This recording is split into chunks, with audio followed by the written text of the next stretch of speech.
I love cars, and it goes way back. I got interested in engines basically with my dad in his workshop in the backyard. Your first car, I think most people remember what that is, and it's special in its own way because it's your ticket to freedom. My first car was a '67 Camaro that we paid $1,300 for it, and me and my dad went down to St. Louis and got it.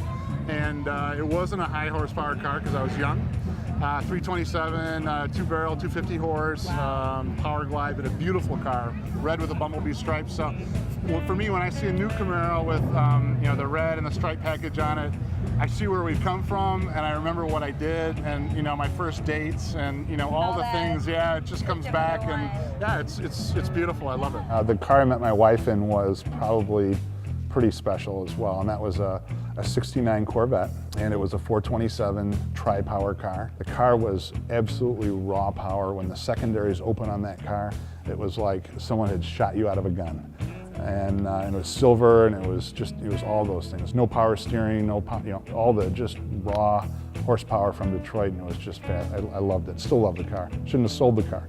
I ran Holden for a couple of years during the financial crisis, and my wife and my kids were not there, so I had nothing to do at night. So I bought a couple of old cars and started to redo them, and it's a beautiful little car, and I can fit all my family in it, and we used to drive on the beach, and a lot of good memories. Yeah, it's fun. It's fun. Every day is different.